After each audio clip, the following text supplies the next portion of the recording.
네, 안녕하세요. 신선호 목사입니다. 오늘 말씀은 누가복음 17장 말씀인데요. 먼저 17장 10절 말씀 같이 읽고 하나님의 말씀 나누도록 하겠습니다. 이와 같이 너희도 명령 받은 것을 다 행한 후에 이르기를 우리는 무익한 종이라 우리가 하여야 할 일을 한 것뿐이라 할지니라. 아멘. 오늘 나눌 내용은 누가복음 17장 1절에서 10절 말씀인데 제가 10절 말씀만 읽었습니다. 여러분, 이 말씀은 누가복음 15장부터 계속 예수님께서 비유로 시작되는 말씀들이 이어지게 되는데요. 그런 말씀에 있어서 좀 마무리를 하는 부분이라 생각하시면 좋을 것 같습니다. 여러분, 삶을 살다 보면 누군가 실족하게 만든 적 있으실 겁니다. 한 번쯤은요. 그리고 또한 누군가로 인해 내 마음이 상처를 받고 실족을 당한 적도 있을 것입니다. 가끔 인생을 살다가 과거에 있었던 일들을 회상해 보면 그때 내가 왜 그렇게 반응했을까? 내가 왜 그렇게 말했을까? 한심해 보이는 나의 모습들을 발견하기도 하죠. 오늘 이 17장 말씀 1절을 보면은 예수님께서 이렇게 말씀하세요. 제자들에게 너희들이 인생을 살다 보면은 누군가에게 실족을 하게 만드는 것, 그런 삶을 사는 것은 어쩌면 당연하다라고 말씀하십니다. 이 사람의 이 죄성과 사람의 삶의 수준이 그것밖에 안 됨을 예수님이 너무나 잘 알고 있는 것이죠. 여러분, 오늘 이 말씀에 실족하게 하다라는 의미는 누군가를 죄짓게 만들다, 유혹하다라는 뜻을 가지고 있습니다. 덫이나 함정을 파서 상대방을 굉장히 어렵게 곤경에 처하게 만드는 것이죠. 그리고 그것이 심해지게 되면은 그가 상처로 인하여 예수님을 떠나기도 하고 교회를 떠나게 되는 상황도 초래되는 것을 우리는 하나님을 신앙하면서 모두 다 한 번쯤은 겪어봤을 것입니다. 여러분, 그런데 우리의 상황을 예수님이 암과 동시에 1절 마지막에는요, 이렇게 또 기록이 되어 있습니다. 그런데 누군가 죄를 짓게 하는 인생을 사는 사람들, 누군가를 이 죄를 짓게 유혹에 빠뜨리는 그 사람은 재앙이 있을 것이다 라고 예수님이 말씀하세요. 2절에는 어떻게 말씀하시는지 아시나요? 그런데 나로부터 그 재앙을 받기 이전에 너희들은 연자 맷돌을 메고 바다로 빨리 직행하는 것이 더 좋을 것이다, 이렇게 말씀하고 있는 거예요. 무섭지 않습니까? 저는 말씀을 준비하면서 무서웠습니다. 왜 예수님께서 이렇게까지 말씀하시는 것일까? 이유가 있지 않을까 말이죠. 예수님을 사랑한다고 말하면서 주님을 예배합니다 라고 말하면서 자기가 하고 싶은 대로 행동하는 거예요. 주님을 고상하게 믿고 기도하는 그 입술이 누군가를 찌르고 누군가를 상처 주는 입술로 전락하게 되는 것입니다. 예수님은 그걸 말씀하시는 거예요. 너희가 그렇게 예배하고 그렇게 고백하고 기도했는데 너희가 누군가를 실족하게 인생을 산다면 너희는 나와 상관없는 사람이야 라고 예수님이 오늘 말씀하고 있는 것입니다. 너희들이 나의 제자니, 너희들이 거룩한 성도로 구별받았느냐? 그렇다면 절대로 그런 인생을 살아낼 수 없다라고 예수님이 말하고 있는 것이죠. 여러분, 2절 말씀에 보면 예수님이 표현하시기를 작은 자라고 말씀하세요. 큰 자라고 하지 않고 작은 자라고 하는데요. 여러분, 일상을 살다 보면은 때로는 우리가 실수하여 누구를 넘어뜨리죠? 나보다 직급이 높은 사람에게 시비 걸지 않습니다. 나보다 좀 위에 있는 사람을 어렵게 하지 않고요. 동등하거나 아래에 있는 자, 즉 이 작은 자, 힘 없는 자, 연약한 자를 나도 모르게 넘어뜨리고 어렵게 만드는 삶을 저와 여러분들이 살게 된다라는 것입니다. 여러분, 이것은요, 세상의 방법입니다. 세상 사람들은요, 힘없고 연약하고 백없는 사람을요, 단 한 사람 실족하게 만드는 것에 있어서 아무도 어려워하지 않습니다. 이거 당연한 거 아니야 라고 말씀하시는데요. 오늘 예수님이 뭐라고 말씀하시는지 아십니까? 그거 당연한 거 아니야 라고 말씀하시는 거예요. 나도 모르게 누군가에게 상처를 주고 상처를 받는 그런 인생 속에 오늘 예수님께서 3절 말씀에 3가지를 요구하시는데요. 첫 번째는 너희들 스스로 조심해야 한다. 두 번째, 네 형제가 죄를 지으면 경고하거라. 세 번째는 그런데 그가 회개한다면 용서해라 라고 말씀하세요. 첫 번째는 스스로 조심하라 입니다. 나도 모르게 예수님을 잘 믿고 예배하고 기도하다 보면은 문제 없다라고 여기는 것 같습니다. 저도 그럴 때가 너무나 많습니다. 자신은 좋게 말했다고 생각하지만 상대방의 받아들임은 내가 말했던 의도와 다르게 해석하기도 합니다.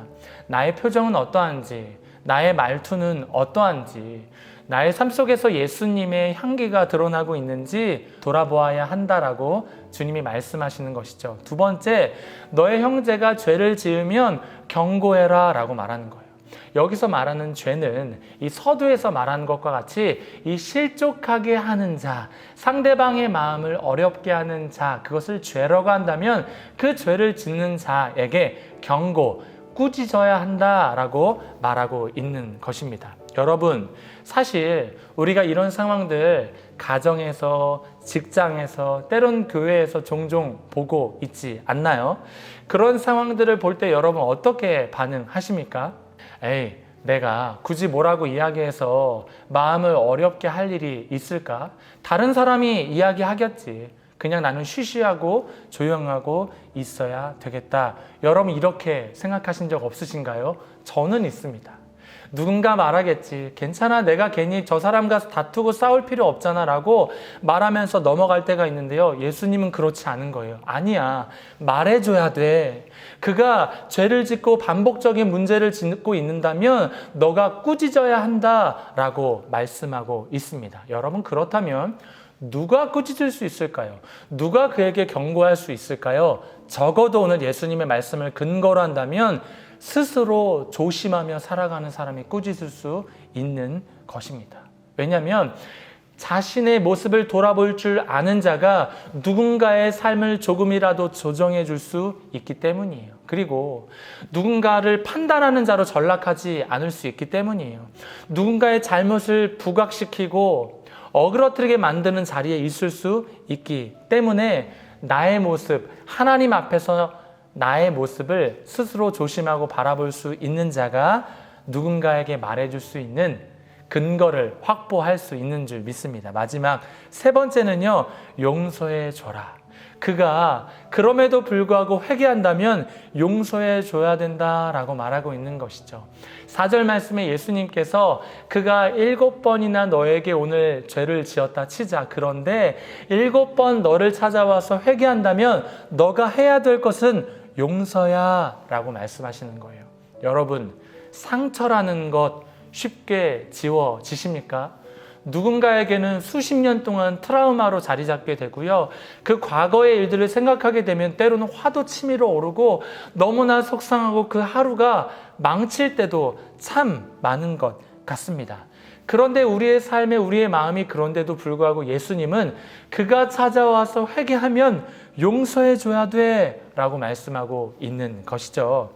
여러분, 사실 이것은 말도 안 되는 말입니다. 이런 용서는 예수님쯤 돼야 할 수 있는 용서인 것이 맞습니다. 용서도 용서 나름이죠. 절대로 용서할 수 없는 이유와 근거가 우리 편에 마련되어 있지 않습니까?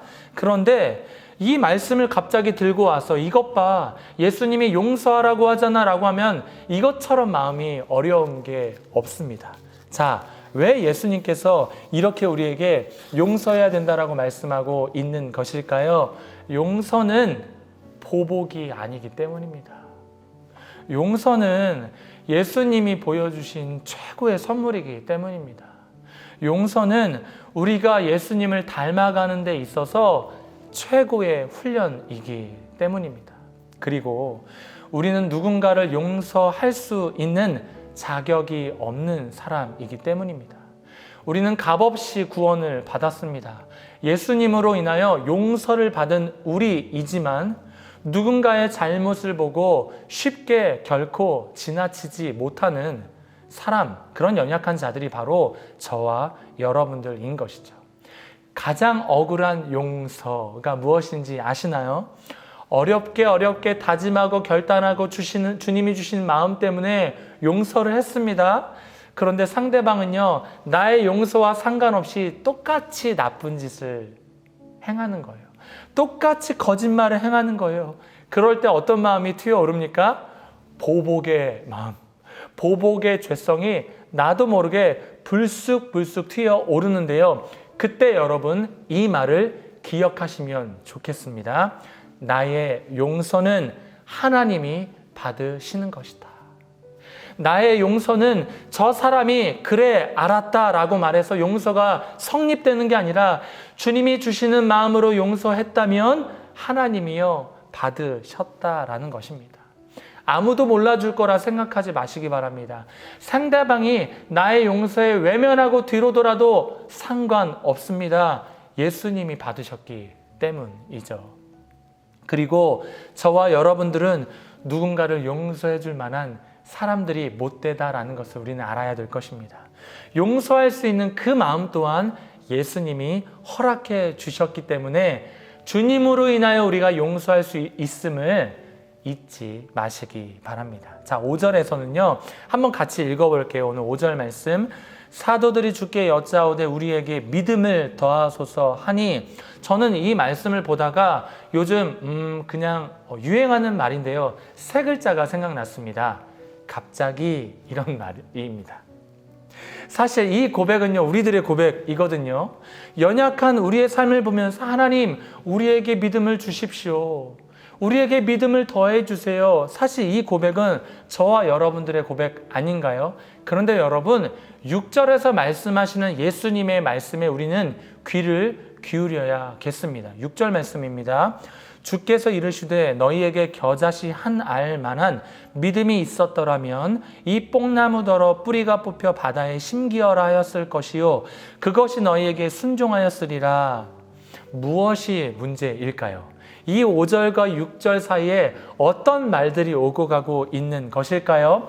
이 사도들, 즉 이 제자들이 예수님의 믿음을 요구하고 더해달라고 말했지만 이 예수님의 답변은 이런 것입니다. 너희는 나에게 습관적으로 믿음을 요구하고 있다라는 거예요. 예수님이 이 제자들에게 그것을 책망하고 있는 거예요. 제자들은요, 습관적이고 형식적으로 예수님에게 큰 믿음을 요구하고 있습니다. 주님, 저에게 이만한 믿음을 보여주신다면 저도 그렇게 살 수 있지 않을까요? 예수님이 뭐라고 말씀하세요? 아니, 겨자씨 한 알만한 이 조그만 믿음을 통해서도 너희들의 삶에 기적, 믿음의 기적이 일어날 수 있다라고 말하는 거예요. 겨자씨 한 알만한 믿음이 너희에게 있었더라면 이라고 말하지 않습니까? 즉 이 말은 너희에게는 이 겨자씨 한 알만한 믿음도 내가 솔직히 말해주는데 없어 라고 말하고 있는 것이죠. 여러분, 예수님은 제자들에게 이것이 잘못되었다라고 말하고 있는 것이죠.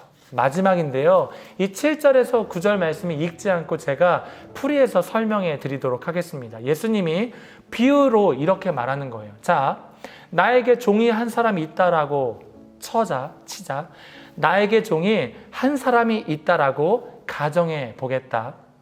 그 종이 일을 마치고 집으로 돌아와 주인이 그 종에게 종아, 나와 함께 겸상하자라고 말할 주인이 있겠느냐? 도리어 그 주인은 종에게 내 밥을 차리거라, 내가 식사할 것을 준비하거라, 그리고 내가 식사를 다 한 후에 너가 와서 식사를 하거라 라고 했을 때 이 종이 주인의 말을 들었다 한들 주인이 그 종에게 고맙다, 감사합니다라고 말할 주인이 어디 있겠느냐라고 말하는 거예요. 그리고 마지막 10절 말씀인데요. 마지막 같이 한번 읽어보겠습니다. 이와 같이 너희도 명령 받은 것을 다 행한 후에 이르기를 우리는 무익한 종이라 우리가 하여야 할 일을 한 것뿐이라 할지니라. 너희가 지금 진짜 종이요 제자라면 너희가 감당해야 할 일을 믿음으로 행해야 된다라고 예수님이 말하고 있는 거예요. 자신을 드러내는데 급급해하지 말라는 거예요. 형식적으로 예수님께 믿음을 요구하지 말고 무언가 대단한 걸 요구하기 전에 너희들에게 주어진 하루하루의 삶을 주님의 말씀을 근거로 하여 믿음으로 살아내라는 거예요. 그리고 결국 너희가 살아낸 것을 누구에게 저 잘 살고 있자라고 말할 필요도 없다라는 거예요. 주님, 저는 무익한 종입니다. 연약한 저를 사용해 주셔서 감사합니다. 저를 써주시니 감사합니다라고 말해야 되는 것이 아니겠느냐. 이것이 너희의 고백이 되어야 되지 않겠느냐라고 예수님이 말씀하시는 거예요. 사랑하는 성도 여러분, 이 고백이 오늘 우리의 고백이 되었으면 좋겠습니다. 주님께 물론 주님이 우리를 칭찬해 주십니다. 그런데 우리의 고백이 되어야 될 것은 하나님, 저는 무익한 종입니다.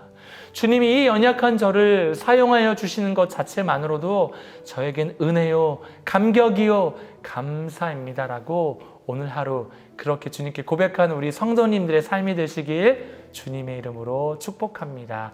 기도하고 마치겠습니다. 하나님, 감사합니다. 하나님, 우리가 성도라고, 우리가 하나님 앞에 여러 가지 훈련을 받은 제자라고 하며 하루를 살아가고 있지만 때론 누군가에게 보여주고자 하는 인생, 나도 모르게 누군가를 죄 가운데로 넘어뜨리고 마는 연약한 우리의 삶임을 주님 앞에 고백합니다. 도리어 하나님, 나는 연약한 종입니다. 나는 무익한 종입니다. 하나님, 나를 불쌍히 여겨 주옵소서라고 오늘도 고백하는 우리 모든 나의 인생과 우리 모든 성도님들의 삶이 될 수 있도록 인도하여 주옵소서. 감사하며 예수님의 이름으로 기도드리옵나이다. 아멘. 아멘.